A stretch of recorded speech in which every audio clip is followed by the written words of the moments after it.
Welcome, friends of the Greasy Shop Rag. Today we're going to take a look at a Shindaiwa 488 chainsaw. Customer didn't really have a complaint. He just said that the saw ran fine last time he used it.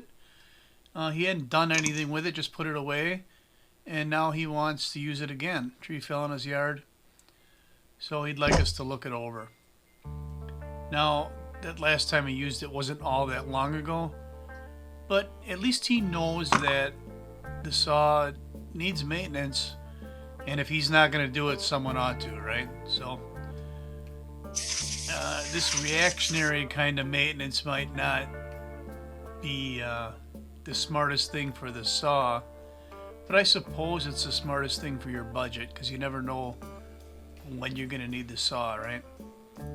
As a homeowner, these things could sit in the garage for years before you need them again. So we're just going to look it over and make sure that it's going to work for him. You know, I looked in the fuel tank, just blowing out the debris here. We'll pull the spark plug out, take a look into the cylinder. We might even give him a new spark plug, we'll see here.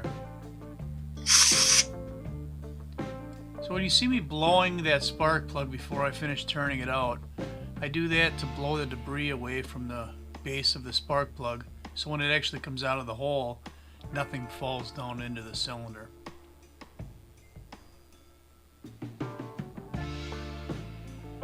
This guy doesn't look like he's in much of a hurry this time around, does he? Well, there we go. We got our new spark plug. We're going to thread it in. And you got to be really specific about torquing these things down. You don't want to over or under torque them. So there you go. 1, 2, 3 light ugga-duggas.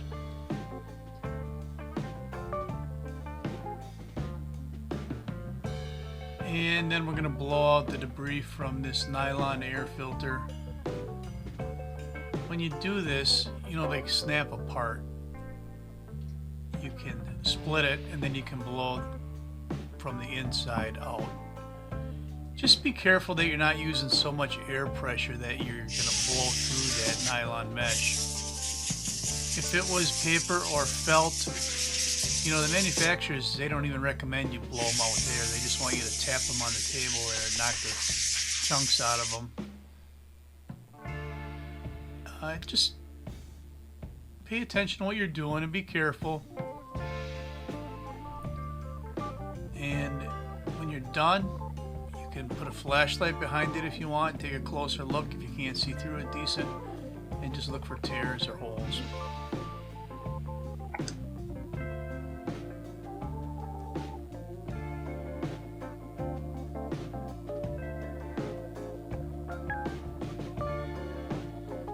Boy, that's a long-winded screw on there, isn't it? Alright. I thought we were in a tank before. I was kind of jabbering a bit, and I don't remember if we actually looked in here or not.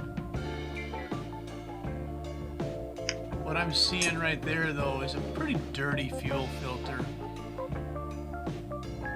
There's no reason not to change that.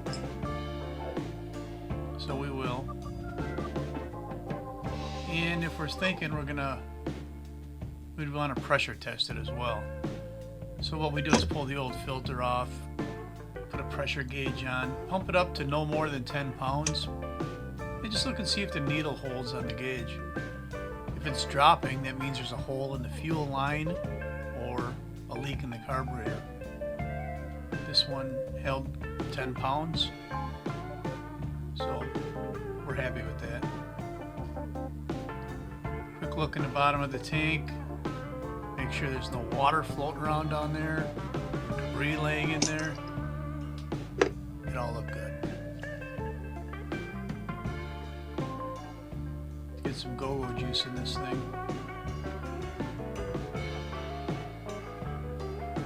So like I said, part of what we're doing here is just inspecting and cleaning.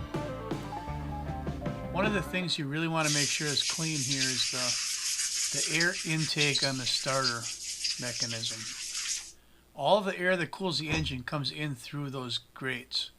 And if they're plugged up a third of the way with debris, well, that's a third of the available cooling capacity you're losing.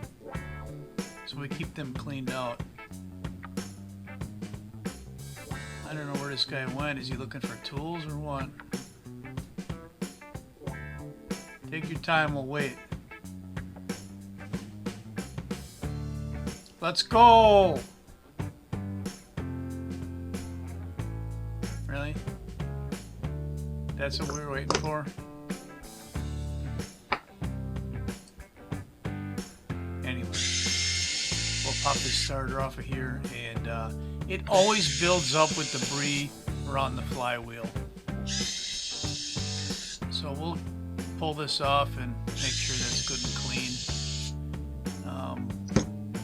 You know, combination of this being dirty and a dull chain, a guy could really cook an engine really quick.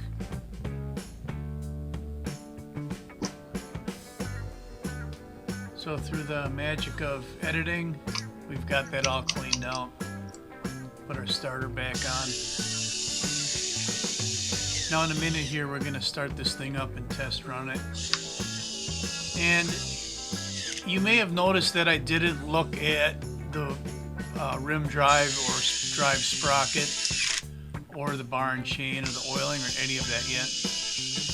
And that will happen after the fact. Once I know it's running, the chain will get sharpened. When the chain comes off to be sharpened, then we'll look at the drum and see if that needs any work. We'll grease the needle bearing on the clutch. So that's all I got for you on the Shindaiwa 488 look over. Thanks for watching.